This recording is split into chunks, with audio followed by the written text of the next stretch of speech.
single nga improvement sa yaha, pasalamatan na itong Ginoo na tungod to ni Lord. Dito tungod sa ako pagkampo, tungod to sa Ginoo. Karon natutunlan, kumusta? Padulang video dali. Kumusta? Natutunlan? Kumusta natutunlan? Kumusta kayo matingog kayo? Tabo na yung mapa. Nawala ang katol sa iyang tutunlan. Praise Jesus. Baka ang sila. Pag muginhawa ka sa imuhang lughan, murag matingog. Mupikik na matingog. Ana, kunya katol yung tutunlan. Jesus, I command any form of demonic influence in the lawas and lungs. I command all of you. Be completely gone, Jesus. By the blood of Jesus, I renounce all of you, Jesus. Any form of infirmities, I command you come out from this body right now, Jesus. Spirit na nagkakos of blockage sa iyang lungs, infirmities and lungs, I command all of you, be completely gone in the mighty name of Jesus. Come out of this body right now, Jesus. In Jesus. Every portions and lungs, I declare and decree, it is now set free from any kinds of infirmities. In the mighty name of Jesus. We normalize now lungs in Jesus. In Jesus. Ang katulad sa tutunlan, I command it now, be gone. Be gone. Come out from this body right now in Jesus' name. I align this body in your word, Lord Jesus. Your kingdom come, you will be done over this body, Lord Jesus.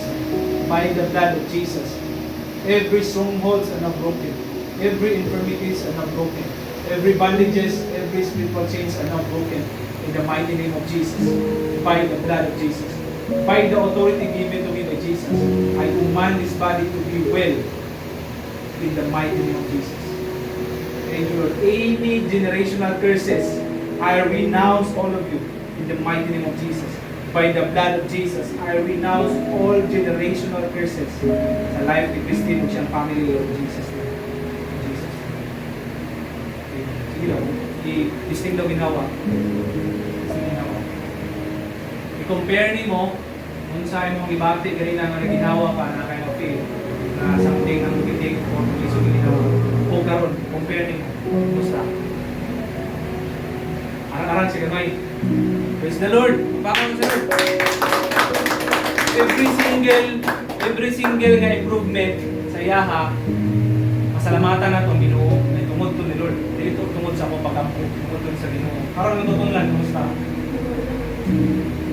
Padulang video dali. Kumusta? Natutunlan? Kumusta tutunlan? Kumusta kayo matingog kayo? Tabo na yung mapa. Nawala ang katol sa iyang tutunlan. Praise Jesus. Bakit ang sila? Dili na ako nag-ayos sa imo ha. Jesus eh. Karon ang imong ibati sa imong lungs karon is napay gamay. Napay gamay. Sige, ganina kung level 10 ang pinaka worst. Ganina ka wala pang giprihan, kapag maglisod ka ginawa, pila ang level sa pain kapag ginawa ka. Kung 10 ang pinaka worst, 5 ang tunga, pila man. Mga 5. Karon after na giprihan ka, yun ka na nag-improve, pila na karon. 2 na lang? Una ko naging improvement. Hinga. Sige. Ako ibuhaton karon sa imo ha. Mag-pray ko balik sa imo ha, and then natin ibuhaton ng exercise pa.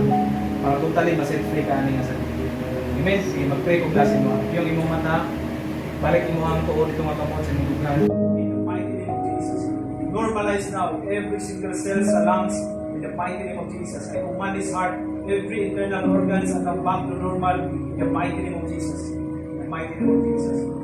Be released now, Jesus. Fire. Holy Spirit now, fire. Kumusta man ang pag-praise mo? Sama kayo na bakit ang praise? Sama kayo na bakit?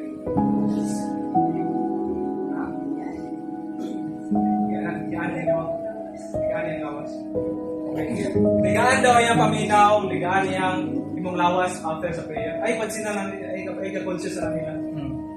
Set free na ka, ayaw na ka sa Ginoo. Okay? Na-conscious lang ka, ayaw na ka sa Ginoo.